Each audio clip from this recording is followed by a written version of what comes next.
Good morning. This is Chelsea from 5Y Farms.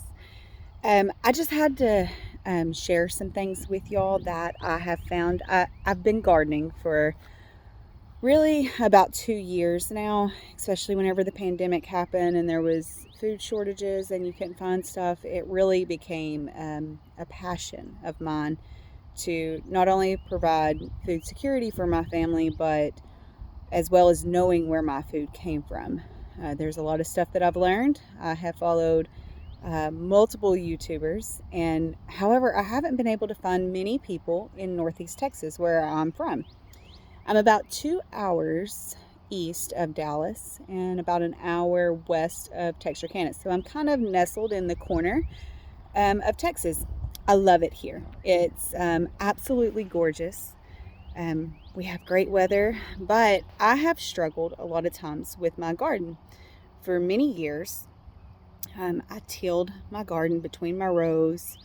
I've since learned that that's probably not the best way to do things, so I'm trying something different.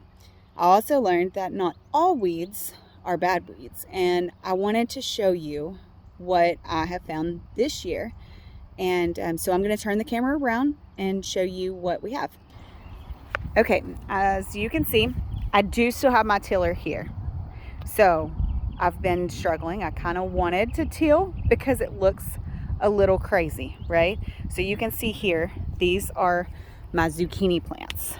I mean, compared to my hand, you can see how big. I planted these 4 weeks ago as a plant. I did not start them from seed. And then this crazy, I don't even know what it's called. It's some kind of weed that popped up. I think I've seen it last year and I didn't mess with it. So, and the leaves are soft. They have a very soft texture. It's actually a very pretty plant. But as I pull back, I can notice down below these plants that are here. Something's been eating on them, which is great because whenever these get a lot bigger, they have a bunch of thorns on them. You can kind of see the thorn right, maybe, hold on. There's thorns on them and they're terrible. So it is suppressing those for me. And I think I've just found not every weed is a bad weed. Obviously, that's kind of the way I've grown up. But I wanted to show you something else. Obviously, I don't want this to get so big and reseed and create more of a problem. So I was trying to work on it this morning and just kind of weed it out. Well, I want to show you the dirt that's underneath.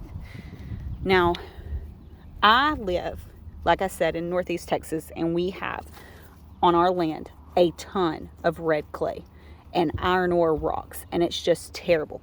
But this, it's sandy, but it's got some consistency on it. These weeds are helping shade the ground so that way it takes in some of the moisture and stays. Now I'm going to scoot over, okay? You see this soil. I'm going to scoot over here to where there is no, that those weeds are not here. This is my basil and my marigolds that I'm using to kind of help with some pests because I don't want to use any pesticide or anything on my garden because I don't want my family consuming that. So anyways, you can see the soil on top is a lot lighter. But not only that, it's dry. Like there's hardly any consistency here. There's no moisture. I have to water it constantly. So I'm just showing you that maybe not all weeds are bad. Maybe we can learn something from letting them grow a little bit, helping us out, tearing them back down and dropping them right where they're at. So now they provide what some people like to call green manure. I'm really impressed with how big these zucchini plants have gotten. I mean, you can see there, I've got some that I'm probably fixing to have to pick for the next couple days. But I mean, they're big, they're beautiful. You get down here and I've got all this grass growing. I've got to take care of it today. But the plants kind of get smaller. The ground is drier, you know. So maybe there's something to learn here. I don't know. You tell me.